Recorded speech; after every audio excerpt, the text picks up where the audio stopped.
લો તો 12,000 ની આવે, ગાય લો તો 70,000 ની આવે। બોકડા ગધેડા બકરા કરતા સસ્તામાં માણસો વેચાઈ ભાજપમાં વયા જાય છે। એવા સમયમાં એવા જમાનામાં અમે અહીંયા છાતી કાઢીને ગુંડાઓની સામે ઊભા છે। એ અમારી હિંમતની કદર કરતા હોવ તો હાવણો ધડાધડ હવામાન સરકારને દેવા હાટું થઈને ઘરે હંગરી રાખવાની, મેસેજનો રાહ જોવાની, મેસેજ આવે પછી લાઈનમાં ઉભું રહેવાનું, લાઈનમાં ઉભા રહીને વારો આવે ત્યાર પાછા થોડાક ને હુંઘાડવા પડે। એ હુંઘાડો તો તમારો માલ છે। મેં મોટો સાહેબ બેઠો હતો, એને મેં કીધું આ બધી આ મગફળીનો મોટો, મેં કીધું તમે એમ કહો છો કે આમાં ધૂળ વાળી છે, ઢેફા વાળી છે, ખારી છે, મોળી છે, તમારે ક્યાં તેલ કાઢીને વેચવું? તમારે હળગાવી છે ને લઈ લો ને જેવી હોય એવી, તમારે ક્યાં તેલ કાઢીને સહજ સિંગ તેલ ની જેમ વેચવું છે? બોલો ભાઈ વેચે 5 લીટર મોકલું મારા વાલા, તમારે વેચવી નથી, નહીં લેવી। કાળી ધોળી પીળી ઢેફા વાળી ધૂળ વાળી લઈ લ્યો, હળગાવા લઈ જવી છે। નમસ્કાર મિત્રો, કિસાન સંદેશ ચેનલમાં આપનું સ્વાગત છે। મિત્રો, આ વિડીયો છેલ્લે સુધી જોવા માટે ખાસ આગ્રહ કરું છું, કારણ કે ગોપાલ ઇટાલિયાએ અત્યારે જે ભાષણ કર્યું છે તે સાંભળવું અને સમજવું ખૂબ જ જરૂરી છે। મિત્રો, અત્યારે જે વિજય વિશ્વાસ સભાઓનું આયોજન ગુજરાતભરમાં થઈ રહ્યું છે, ત્યારે આમ આદમી પાર્ટીના નેતા અને વિસાવદરના ધારાસભ્ય ગોપાલભાઈ ઇટાલિયાની ઉપસ્થિતિમાં આ સભાનું આયોજન થયું। મિત્રો, ગીરગઢડાની એક ફટસર ગામ છે, ત્યાં આ સભાનું આયોજન થયું છે। તો આ સભામાં ગોપાલ ઇટાલિયાએ જે ભારતીય જનતા પાર્ટી ઉપર આકરા પ્રહારો કરતાની સાથે પંજાબની અંદર આમ આદમી પાર્ટીની સરકાર શું કરી રહી છે અને કઈ રીતે ખેડૂતોને ન્યાય આપી રહી છે તેની સંપૂર્ણ વાત કરી છે। મિત્રો, આ વાત સાંભળતાની સાથે જ આપને ખ્યાલ આવે કે આમ આદમી પાર્ટીનો ગુજરાતમાં શા માટે લોકો પાસે મત માગવાનો અધિકાર છે। મિત્રો, ગોપાલ ઇટાલિયાની વાત સાંભળીને જો તમને પણ એવું લાગતું હોય કે ખરેખર ગોપાલ ઇટાલિયાની વાત સાથે તમે સહમત છો, તો આ વિડીયોના કોમેન્ટ બોક્સમાં ચોક્કસથી અમને જણાવજો। આ વિડીયોને લાઇક કરી વધુમાં વધુ ખેડૂત મિત્રો સુધી, ગુજરાતની દરેક જનતા સુધી પહોંચાડવા આ વિડીયોને આગ્રહ કરું છું। મિત્રો, આ વિડીયોમાં ગોપાલ ઇટાલિયાએ શું કહ્યું છે ચાલો સાંભળીએ એમની પાસેથી। જનતાનું કંઈક ભલું થાય એવું થાય। ગામડાની પરિસ્થિતિ અત્યારે બહુ કરપીણ બનતી જાય છે, બહુ વિકટ બનતી જાય છે। સરકાર લોકોના મતથી ચૂંટાયેલી હોય તો લોકોની વેદનાને સાંભળે અને સમજે। લોકોના આશીર્વાદથી, લોકોના પ્રેમથી, લોકોની લાગણીથી બનેલી સરકાર કેવી હોય? પંજાબમાં અને દિલ્હીમાં જ્યારે અમારી આમ આદમી પાર્ટીની સરકાર હતી અને અત્યારે પંજાબમાં આમ આદમી પાર્ટીની સરકાર છે, એ આમ જનતાના આશીર્વાદથી બનેલી સરકાર છે। હવે આશીર્વાદથી બનેલી સરકાર કેવી આવે કે પંજાબમાં સૌથી વધુ પાક ઘઉં, ચોખા, રાયડો, સરસો, આ બધું ત્યાંનો સૌથી મોટો પાક છે। ત્યાંની સરકાર 100% ટેકાના ભાવે ખરીદી કરે છે। તમારા ખેતરમાં જેટલું માલ પાક્યો, જેટલી જણસ પાકી, 100% વસ્તુ સરકાર લઈ લે છે। ક્યાંય એક દાણોય બહાર વેચવા જવું પડે નહીં। એને કહેવાય જનતાની સરકાર। અહીંયા હવાહો મણ મગફળી સરકાર લે છે। એ હવાહો મણ સરકારને દેવા હાટું થઈને ઘરે હંગરી રાખવાની, મેસેજનો રાહ જોવાની, મેસેજ આવે પછી લાઈનમાં ઉભું રહેવાનું, લાઈનમાં ઉભા રહીને વારો આવે ત્યાર પાછા થોડાક ને હુંઘાડવા પડે। એ હુંઘાડો તો તમારો માલ સિલેક્ટ થાય। એક વખત મેં મોટો સાહેબ બેઠો હતો, એને મેં કીધું આ બધી આ મગફળીનો મોટો, મેં કીધું તમે એમ કહો છો કે આમાં ધૂળ વાળી છે, ઢેફા વાળી છે, ખારી છે, મોળી છે, તમારે ક્યાં તેલ કાઢીને વેચવું? તમારે હળગાવી છે ને લઈ લો ને જેવી હોય એવી, તમારે ક્યાં તેલ કાઢીને સહજ સિંગ તેલ ની જેમ વેચવું છે? બોલો ભાઈ વેચે 5 લીટર મોકલું મારા વાલા, તમારે વેચવી નથી, નહીં લેવી। કાળી ધોળી પીળી ઢેફા વાળી ધૂળ વાળી લઈ લ્યો, હળગાવા લઈ જવી છે। તો એમ કે નહીં હાલે, આમાં ઉતારો ઓછો। ભાઈ તારે ક્યાં ઉતારો ઓછો હોય? ક્યાં સિંગ તેલના ડબ્બા ભરવા ગોડાઉનમાં ભરીને હેડવે છે। કરોડો રૂપિયાની મગફળી હળી જાય છે। કોઈ રણી ધણી ધણી ધોરી કાંઈ છે જ નહીં। પણ તમે વેચવા જાઓ તો ધક્કા, પૈસા, હપ્તા। કયા ગામનો છે? એ ગામમાં અમારે ભાજપની લીડ નહોતી એટલે એ ગામ વાળાની નથી લેવાની। આવા પ્રકારના દુષ્કૃત્યો કરે છે। અને પંજાબમાં 100% ખરીદી। તમારા ખેતરમાં 100 મણ ચોખા પાક્યા કે 500 મણ પાક્યા, 5000 મણ પાક્યા, તમને ઈશ્વર જેટલું આપે એટલું સરકાર ખરીદી લે, એક ઝાટકે એક ધકે। અને એનાથી સારું કે તમે તમારી ટેકાના ભાવમાં જણસ વેચી અને હાંજે ઘરે પોગો પેલા ખાતામાં પૈસા આવી જાય, એવી વ્યવસ્થા પંજાબમાં હાલમાં આમ આદમી પાર્ટીની સરકારમાં ચાલુ છે। અહીંયા 3 મહિને પૈસા આવતા નથી। આખા ગુજરાતમાં, આખા ભારતમાં ગુજરાત એકમાત્ર એવું લાડકું રાજ્ય છે કે જ્યાં પાક વીમા યોજના જ નથી કોઈ જાતની. બકરીનો વીમો હોય, ભેંસના વીમા આવેલો, કશિંગ કાન ઉપર ઓલું સ્ટીકર માર્યો, ખબર પડી આ વીમા વાળી ભેંસ છે, ખબર છે? આમ ખ્યાલ છે બધાને? લોન વાળી ભેંસું હોય, વીમા વાળી ભેંસ, ભેંસનો વીમો, ગાયનો વીમો, મોબાઈલનો વીમો, ગાડીનો વીમો, ગોડાઉનનો વીમો, દુકાનનો વીમો, મકાનનો વીમો, માણસનો વીમો. પણ માણસે વાવેલી મોલાઈતનો વીમો જ નથી આપણા ગુજરાતમાં. દેશના બધા રાજ્યમાં પાક વીમા યોજના, યોજના એટલે અધિકાર. ગુજરાતમાં કોઈ યોજના અમલમાં નથી. હું 2 સત્રથી વિધાનસભામાં સરકારને પૂછું છું કે આ યોજના ક્યારે આવશે ને ક્યારે લાગુ થાય, કોઈ જવાબ આપવા તૈયાર નથી. અને જ્યારે સરકારને મન પડે ભાજપ વાળાને ત્યારે પેકેજ જાહેર કરે. પેકેજ એટલે અંગ્રેજી શબ્દ છે, ગુજરાતીમાં પડીકું. પાર્લેનું હોય તો આપણે પડીકું કે છોકરા પેકેજ કે. ખેડૂતોને પડીકા નથી આપવાના ભાઈ, ખેડૂતોને અધિકાર આપવાનો છે. પણ આ ભાજપની સરકાર લોકોના મતથી ચૂંટાયેલી સરકાર નથી. દંડા પછાડીને, ગુંડા મોકલીને, પૈસા વેચીને, લોકોને ભ્રમિત કરીને, ડરાવીને, ધમકાવીને બનેલી સરકાર છે. એટલે એ દમદાટીની સરકાર જનતાનું કામ ન કરે.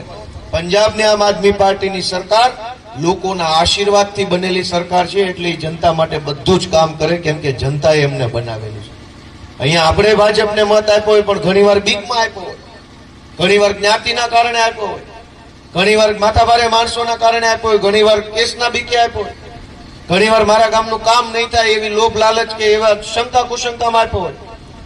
ખરા દિલથી આમ હસતા મોઢે મત આપ્યો હોય એવું ક્યાંય ગુજરાતમાં બનતું નથી. હસતા મોઢે મત જેથી જનતા આપે ને ત્યારે આખા ગુજરાતમાં ફટાકડા ફૂટે. અમને વિસાવદર ભેસાણ વાળાએ હસતા મોઢે મત આપ્યો મને, તો એના ફટાકડા આખા ગુજરાતમાં ફૂટ્યા. બાકી ધારાસભ્ય અહીંયા બન્યા, કોઈ નરક થયો?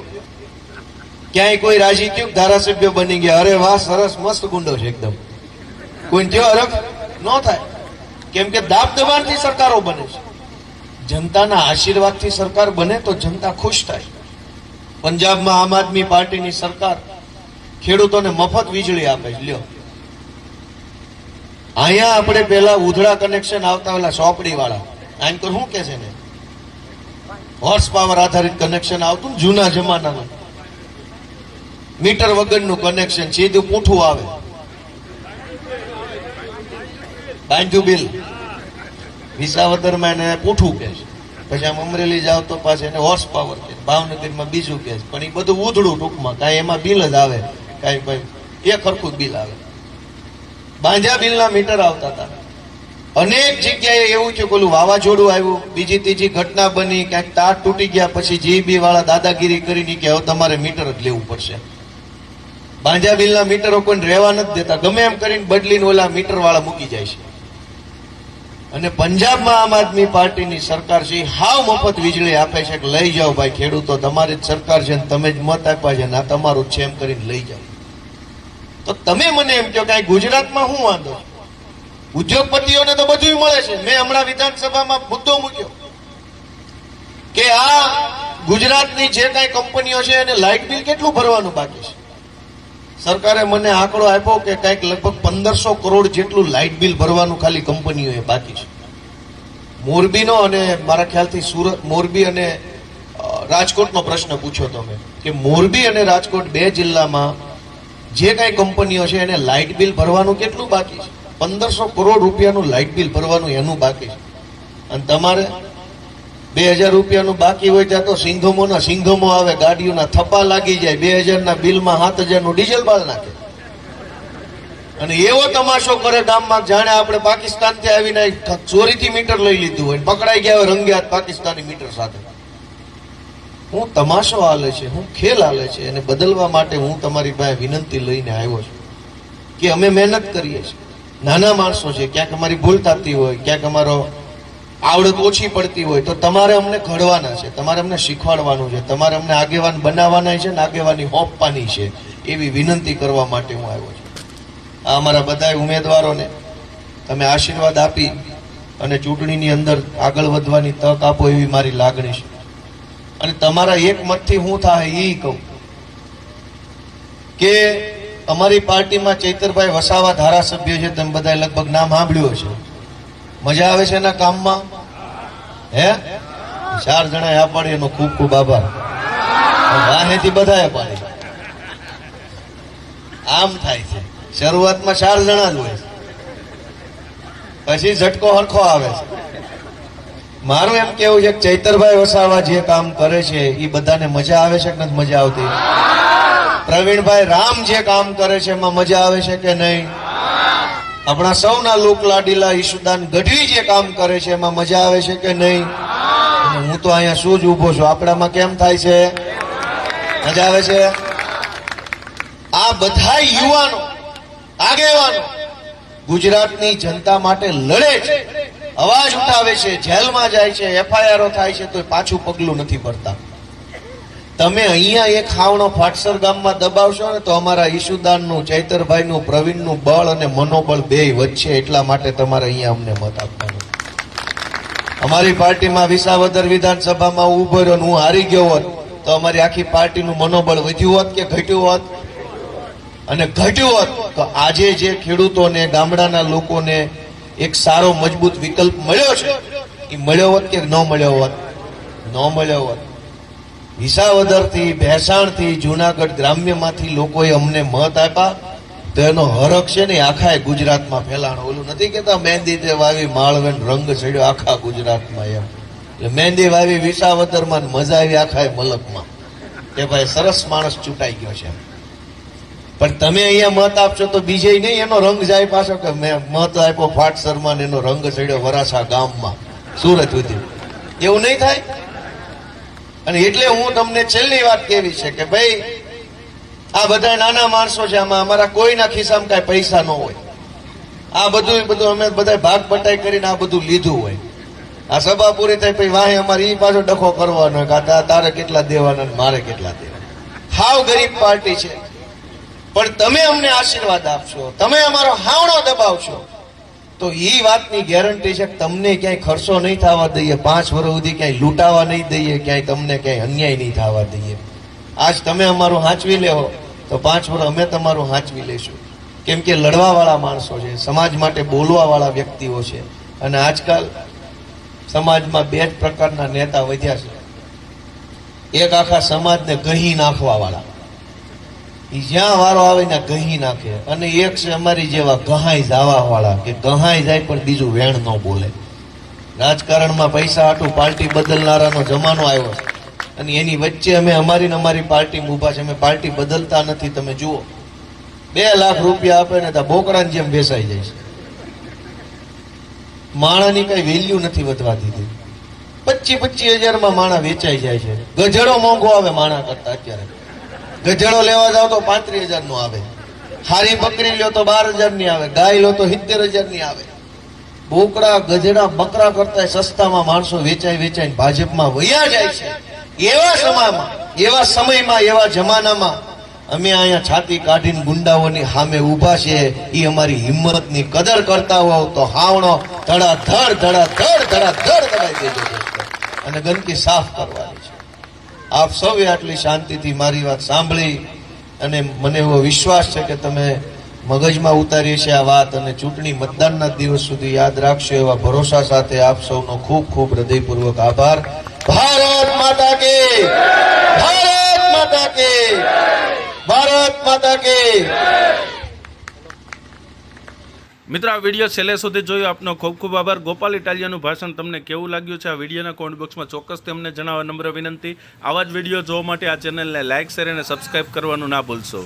મિત્રો હાલ આ વિડીયોમાં બસ એટલું જ. હવે મળશું કાલે એક નવા વિડીયો સાથે. હાલ અમને રજા આપશો. ધન્યવાદ.